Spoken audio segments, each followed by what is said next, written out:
Baik saudara, siapapun bisa menjadi guru dan semua orang bisa memberikan inspirasi. Itulah semangat yang ditularkan sebuah komunitas sosial bernama Komunitas Kelas Inspirasi ini. Mereka datang dari berbagai profesi, mendatangi sekolah-sekolah dasar dan menengah demi sebuah semangat untuk mengajak ayo tetap sekolah. Simak bincang inspiratif Kompas Lampung bersama perwakilan Komunitas Kelas Inspirasi Lampung yang akan membahas semangat dan suka duka mereka. Berikut perbincangannya. Baik saudara, kembali dalam bincang inspiratif Kompas TV Lampung bersama saya Cindy Tanya. Dan kali ini kita akan berbicara lagi-lagi mengenai dunia pendidikan.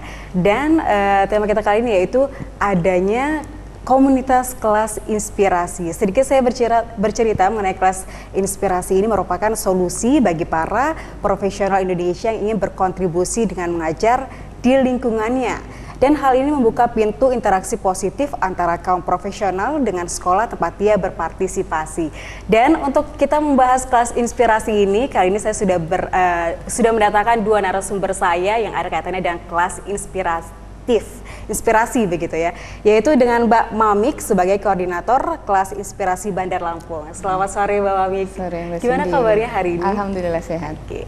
Dan ada penggagas kelas inspirasi Lampung yaitu Mbak Farah. Iya. Gimana kabarnya Mbak hari ini? Alhamdulillah Oke, sehat. siap ya kita untuk berbincang mengenai kelas inspirasi ini. Iya. Oke. Kalau kita berbicara mengenai kelas inspirasi, aku tertarik sebenarnya awal adanya kelas inspirasi di Provinsi Lampung ini seperti apa sih? Mungkin Mbak Farah lebih berpengalaman Iya, untuk bercerita begitu ya. Iya. Silakan. Jadi awalnya ada kelas inspirasi di Lampung ini itu ada perbincangan antara saya dan beberapa relawan dari Penyala Lampung ingin mengadakan kelas inspirasi di Lampung karena kan kelas inspirasi ini sudah ada di kota-kota yang lainnya, misalnya Jakarta. Jakarta itu pertama kalinya. Akhirnya kami survei SD dengan cara perpustakaan keliling, survei SD yang menengah ke bawah, SD negeri yang menengah ke bawah. Nah dari situ kami mengajak teman-teman yang dengan sukarela mau mengadakan kelas inspirasi yang pertama kali di Lampung ini. Jadi kita survei SD tersebut dengan perpustakaan keliling tadi ya.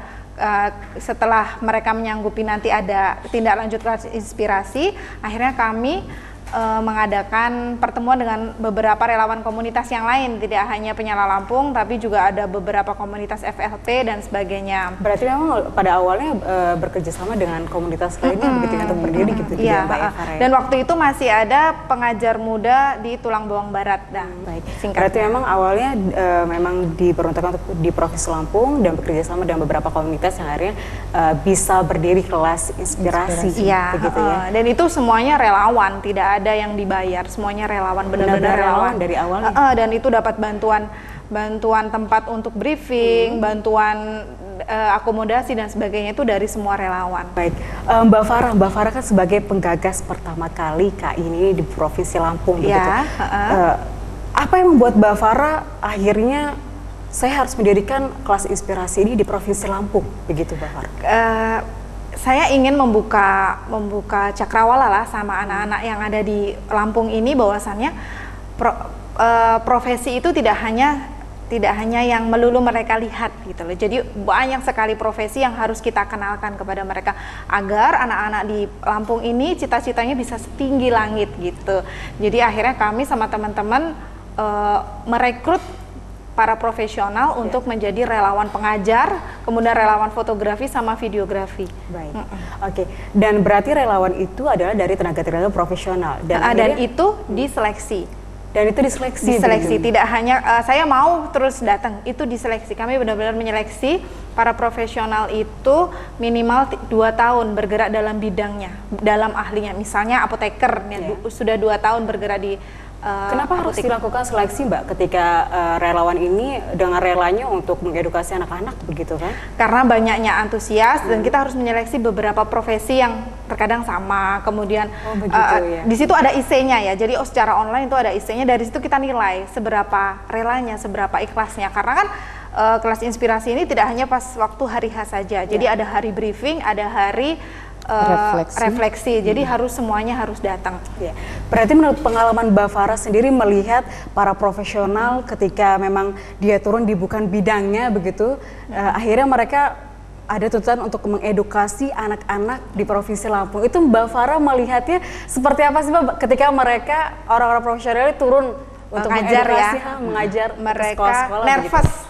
Benar, itu yang dirasa nervous ya, begitu ya. Ada, waduh, menghadapi anak kelas 1 yang anak kelas 1 masih ke sana, masih ke sini, mereka mesti berkeringat. Aduh, saya harus bagaimana anak-anaknya seperti ini.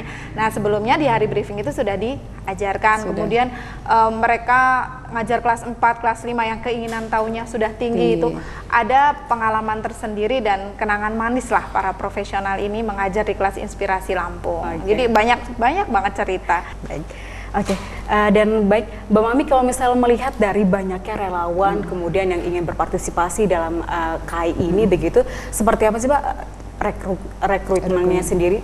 Kita ada poin-poin. Jadi di form pendaftaran yang online itu kita ada beberapa pertanyaan. Lalu tim rekrutmen juga kita bikin semacam poin-poin begitu. Jadi dengan pengalaman 2 tahun nanti poinnya berapa. Lalu jawaban pertama, kedua sampai yang beberapa itu kita ada scoring. Jadi nanti dengan nilai tertinggi dia berhak lulus gitu. Jadi memang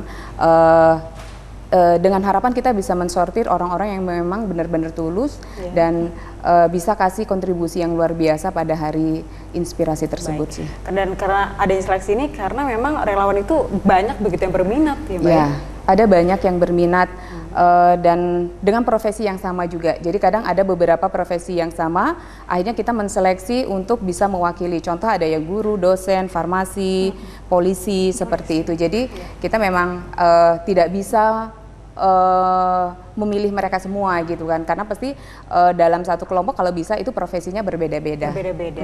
Dan akan memberikan edukasi yang berbeda juga. Yang berbeda. Tergantung dengan profesinya. Begitu. Baik Mbak Mamik dan Mbak Farah, kita akan sambung lagi obrolan yang sangat luar biasa ini. Tetaplah di Bincang Inspiratif Kompas TV Lampung.